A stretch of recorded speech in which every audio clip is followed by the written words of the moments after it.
दोस्तों नमस्कार, मैं राजीव जैन और स्वागत है मेरे चैनल इन माई फ्रेम्स पर।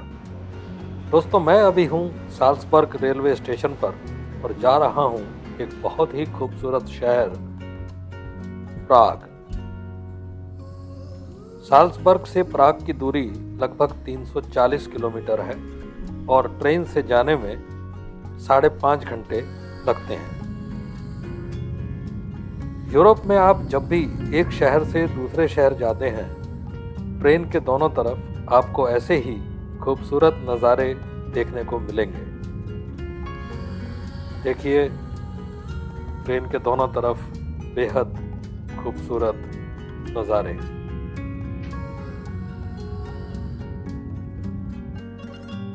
लीजिए, हम प्राग पहुंच गए हैं। प्राग चेक रिपब्लिक की राजधानी है। यह एक कल्चरली रिच सिटी है जो शानदार बिल्डिंग्स, स्मारकों से भरी हुई है। इसे एक रोमांटिक शहर कहा जाए तो कुछ गलत नहीं होगा। चलिए जानते हैं शहर के बारे में कुछ खास बातें। हालांकि इसका नाम प्राग है, लेकिन यहाँ हर जगह, हर इमारत पर आप प्राहा लिखा पाएंगे। प्राहा का मतलब है तेज बहने वाली नदी, जो ठीक प्राग शहर के बीच में से बहती है, जिसका नाम वल्दावा है। इसलिए इस शहर का नाम प्राग पड़ा। दोस्तों, मैं अर्ली मॉर्निंग निकल गया हूँ यहाँ का वर्ल्ड फेमस चार्ल्स ब्रिज जाने के लिए। मेट्रो से निकलकर अब आगे का रास्ता पैदल है। प्राग में ऑफिसेज सुबह 7:30 बजे शुरू हो जाते हैं और इसलिए ये गाड़ियों की भीड़ आप देख रहे हैं। बहुत खूबसूरत बिल्डिंग्स, साफ सुथरे रास्ते।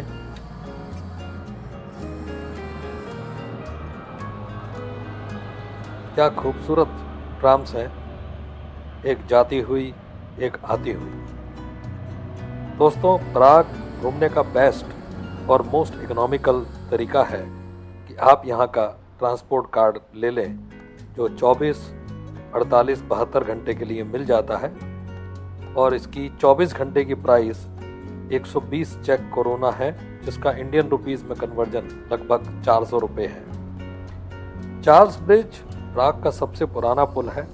इसे 1357 और 1402 के बीच बनाया गया था और ये शहर का एकमात्र पुल था जो नदी को पार कराता था।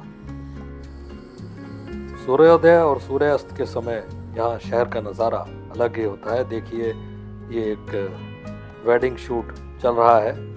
जब भीड़ ना हो तो आप ये सब कर सकते हैं। वल्तावा नदी 430 किलोमीटर लंबी है। शहर में इस नदी पर कई पुल हैं जो नए और पुराने प्राग को जोड़ते हैं। ये देखिए वल्तावा नदी। लेकिन इन शहरों में, इन पुलों में सबसे मशहूर पुल चार्ल्स ब्रिज है।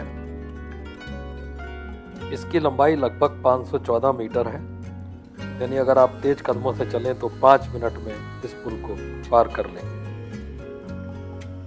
आप देख रहे हैं ब्रिज के दोनों तरफ क्रिश्चियन रिलीजन और बाइबल से जुड़ी लगभग 30 मूर्तियां लगी हैं, जिनमें कुछ पत्थर की हैं, कुछ मेटल की हैं। ये सभी मूर्तियां कला के लिहाज से बेजोड़ हैं और मैंने पाया है कि तकरीबन पूरा यूरोप मूर्तियां गढ़ने में माहिर है। मैं पुल पर आगे बढ़ता हूं और सामने का ये रास्ता जा रहा है लेनिन वॉल की तरफ, जो कि ओल्ड टाउन में है। सुबह का वक्त और शांत गलियां, बहुत कम लोग सड़कों पर हैं। लोग अपने सुबह सुबह के काम में मशगूल। बिल्कुल शांत माहौल, शांत गलियां।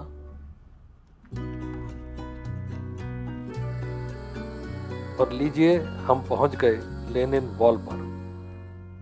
इसकी थोड़ी सी हिस्ट्री मैं आपको बताता हूं। 8 दिसंबर 2018 को मशहूर संगीतकार जॉन लेनन की डेथ के बाद एक यंग आर्टिस्ट ने जॉन लेनन को समर्पित एक ग्राफिटी इस दीवार पे बना दी और उसके इस इनिशिएटिव को यहाँ के लोगों ने बहुत सपोर्ट किया और बहुत से आर्टिस्ट वर्ल्ड पीस के लिए जॉन लेनन के गीत और कोट्स यहाँ लिख गए। दोस्तों, आज पराग में मेरा दूसरा दिन है और ब्रेकफास्ट के बाद मैं जा रहा हूँ यहाँ की वर्ल्ड फेमस एस्ट्रोनॉमिकल क्लॉक देखने। ये ओल्ड टाउन में है और जहाँ मेरा स्टे है वहाँ से वॉकिंग डिस्टेंस पर है। बेहद खूबसूरत शहर, एक बेहतरीन ट्रांसपोर्ट सिस्टम के साथ। सुबह के 11 बजे हैं और लोग इन रोड साइड रेस्टोरेंट्स में ब्रेकफास्ट कर रहे हैं। ये क्रिस्टल के शो पीस की दुकान है। प्राग में क्रिस्टल ग्लास का बेहद खूबसूरत और आर्टिस्टिक सामान मिलता है। ये देखिए कितने सुंदर शो पीस यहाँ रखे हुए हैं। ये है यहाँ का वेजिटेबल मार्केट। आप देख रहे हैं यहाँ थोड़ी भीड़ है लोगों की खरीदारी करने के लिए। हम एस्ट्रोनॉमिकल क्लॉक की तरफ बढ़ते हुए इन गलियों से और अब हमें सामने नजर आ रही है वर्ल्ड फेमस एस्ट्रोनॉमिकल क्लॉक।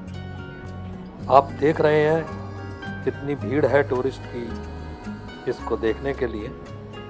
12 बजने में कुछ मिनट बाकी हैं। आइए हम भी एक जगह खड़े हो जाते हैं जहाँ से मैं आपको ये क्लॉक दिखा सकूं। प्राग की ये घड़ी दुनिया की तीसरी सबसे बड़ी घड़ी है और अभी तक वर्किंग कंडीशन में सबसे पुरानी घड़ी है। यह घड़ी प्राग के ओल्ड टाउन स्क्वायर में ओल्ड टाउन हॉल पर लगी है। इस घड़ी को 1410 में बनाया गया था और ये सिर्फ टाइम ही नहीं बताती बल्कि एस्ट्रोनॉमिकल इंफॉर्मेशन भी काफ़ी देती है। देखिए 12 बज चुके हैं और ये घड़ी चालू हो गई है। ऊपर की 2 खिड़कियाँ खुल चुकी हैं और उसमें से कुछ स्टैचू इधर से उधर जा रहे हैं और ऊपर के डायल के राइट हैंड साइड पर आपको एक स्केल्टन नज़र आ रहा होगा जो इस घड़ी के घंटे बजाता है। अब ये 12 घंटे बजा दिए हैं और घड़ी बंद हो गई है। और ये है ओल्ड टाउन स्क्वायर जहाँ टूरिस्ट अपना मैक्सिमम टाइम बिताते हैं। इसी स्क्वायर के आसपास देखने का बहुत कुछ है और खाने पीने के फेमस आउटलेट्स हैं। ये देखिए बड़ा खूबसूरत स्क्वायर और टूरिस्ट इसका आनंद लेते हुए। ये सेंट वाइटस कैथेड्रल है। आइए अंदर चलकर देखते हैं। यहाँ शाम को रोज कंसर्ट्स होते हैं, म्यूजिकल कंसर्ट्स। अभी दोपहर का वक्त है इसलिए चर्च में ज़्यादा लोग नहीं हैं। सुंदर शांत चर्च, सिर्फ प्रार्थना संगीत सुनाई देता हुआ।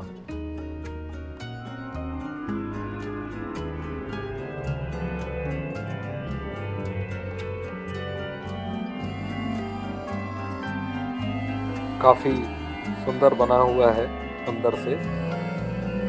इसे बहुत ग्रैंड तो नहीं कहूँगा लेकिन सुंदर है। दोस्तों, पराग का ओल्ड टाउन है तो पुराना लेकिन है बेहद खूबसूरत। ये देखिए ये घोड़ों की बग्गी कितनी खूबसूरत लग रही है और यूरोप के ज़्यादातर शहरों में ओल्ड टाउन में आपको ये बग्गी मिलेगी। ये है ओल्ड जूइश सिमेट्री, जो कि 1439 से 1787 तक यहूदियों को दफनाने के लिए एकमात्र जगह थी। अंदर फोटोग्राफी अलाउड नहीं है, इसलिए बाहर से ही मैं आपको ये दिखा पा रहा हूँ। अब मैं जा रहा हूँ यहाँ की एक और फेमस बिल्डिंग, जिसे पाउडर टावर कहते हैं।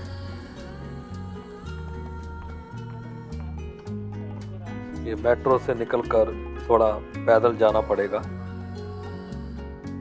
सामने बिल्डिंग्स देखिए, पूरे प्राग में आपको इसी तरह की सिमेट्रिकल खूबसूरत बिल्डिंग्स मिलेंगी।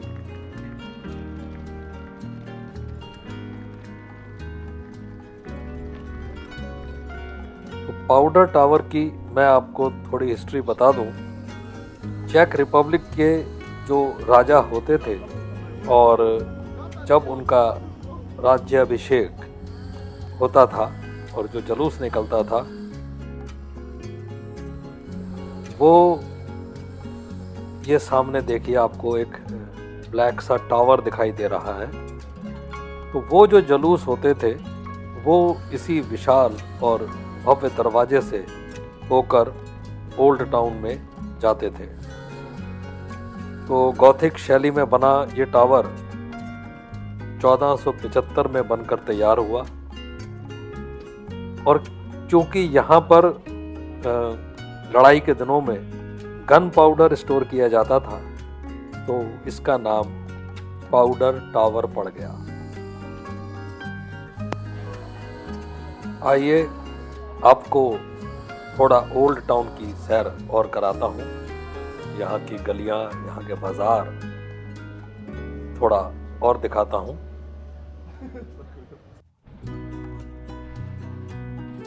देखिए बहुत ओल्ड मॉडल की कार खड़ी हुई। ये जितनी भी गलियां आप देख रहे हैं सभी कॉबल स्टोन्स की बनी हुई हैं, और इसलिए इनमें पानी वगैरह बिल्कुल नहीं ठहरता।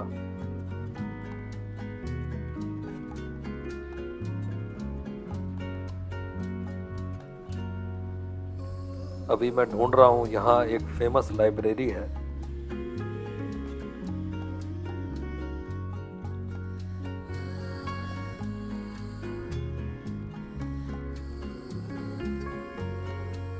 ये सामने लाइब्रेरी की बिल्डिंग है, लेकिन इस समय ये लाइब्रेरी बंद है और शाम को खुलेगी, तो इसलिए अभी अंदर से इसको हम नहीं देख पाएंगे।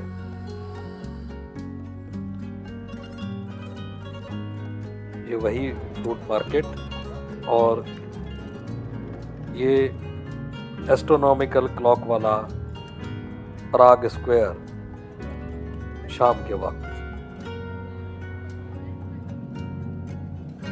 के वक्त ये बहुत खूबसूरत दिखता है।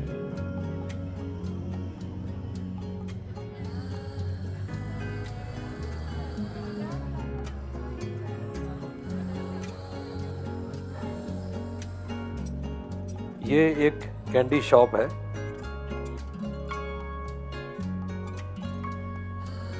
तरह तरह की कैंडीज यहाँ रखी हुई हैं, और ये यहीं मैन्युफैक्चर की जाती हैं इन्हीं मशीनों से। तो काफ़ी खूबसूरत दुकान थी, तो हमने सोचा आपको भी ये दिखाएं। दोस्तों, आज पराग में मेरा तीसरा दिन है, और आज मैं जा रहा हूँ पैट्रिन गार्डन, और वहाँ से फिर प्राग कैसल होता हुआ मैं ओल्ड टाउन में वापस आऊँगा। ये पैट्रिन गार्डन जाने के लिए फ्यूनिकुलर है, जिसकी टिकट यहाँ के ट्रांसपोर्ट कार्ड में इंक्लूड होती है, यानी इसके लिए आपको कोई अलग से टिकट नहीं लेनी होगी। फ्यूनिकुलर ऊंचाई की तरफ आता हुआ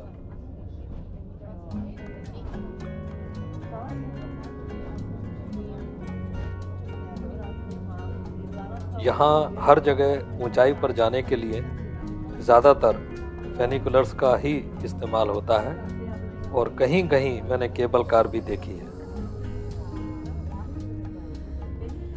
अब देखिए ऊंचाई से पूरा पराग शहर दिखता हुआ। हम पहुंच गए अपनी मंजिल पर।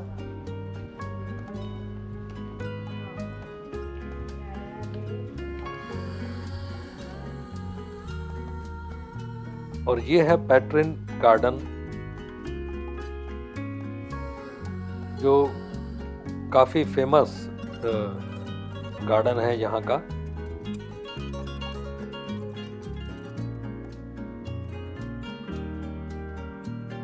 पैट्रिन गार्डन से निकलकर अब मैं जा रहा हूँ पराग कैसल की तरफ, और ये पूरा रास्ता पैदल ही है। और इस रास्ते पर आप सामने देखिए पराग शहर का बहुत सुंदर व्यू यहाँ से दिखाई दे रहा है।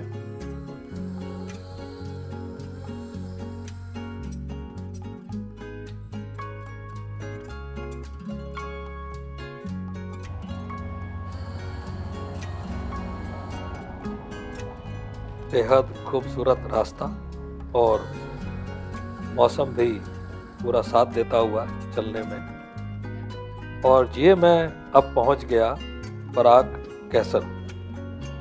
आइए आपको इसकी थोड़ी हिस्ट्री बताता हूँ। पराग का ये कैसल चेक रिपब्लिक का एक हिस्टोरिकल और इम्पोर्टेंट टूरिस्ट अट्रैक्शन है। यह दुनिया का सबसे बड़ा और सबसे पुराना महल परिसर है, और इस महल में कई तरह की इमारतें हैं, जिनमें रोमन गॉथिक शैली की इमारतें शामिल हैं। ये महल 9वीं और 10वीं शताब्दी में बना था, और यहाँ बोहेमिया के राजा और ड्यूक रहते थे।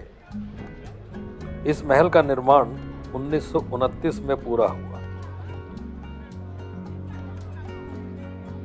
बहुत शानदार महल है ये। और ये यहाँ पर चल रही है अभी चेंज ओवर सेरेमनी। हर रोज दोपहर के 12 बजे गार्ड्स चेंज होते हैं, यानी कि जो उससे पहले ड्यूटी पे होते हैं वो हैंडओवर नए गार्ड्स को देके जाते हैं। और ये सेरेमनी देखने यहाँ पर टूरिस्ट इकट्ठा हुए हैं। काफ़ी इम्पोर्टेंट सेरेमनी है ये, और जो लोग इसे अंदर खड़े होकर देख रहे हैं महल के, उनको इसका टिकट लेना पड़ता है। दोस्तों, अब पराग कैसल से मैं नीचे वापस ओल्ड टाउन में आ गया हूँ, और ये सारा रास्ता मैंने पैदल ही तय किया है। ये जो विंटेज कार्स आप यहाँ देख रहे हैं, इनमें भी आप बैठ सकते हैं पेमेंट करके। दोस्तों, मैंने पाया पराग के लोग बहुत जिंदा दिल हैं, ज़िंदगी को बहुत अच्छे से जीते हैं, और जो भी टूरिस्ट यहाँ आते हैं उनकी भी काफ़ी हेल्प करते हैं। बहुत हेल्पफुल यहाँ के लोग मुझे लगे। पैसेज में बैठ के बियर और खाने का आनंद लेते हुए लोग। मेरा दावा है जब आप इस शहर में आएंगे तो यकीनन आपको इस शहर से प्यार हो जाएगा। दोस्तों, ये मेरी कोशिश थी दुनिया के एक बहुत खूबसूरत शहर को अपनी नज़रों से आपको दिखाने की। वीडियो अगर आपको पसंद आया हो तो इसे प्लीज़ लाइक, शेयर और सब्सक्राइब ज़रूर करें, और बेल आइकॉन दबाना ना भूलें। Thanks for watching the video.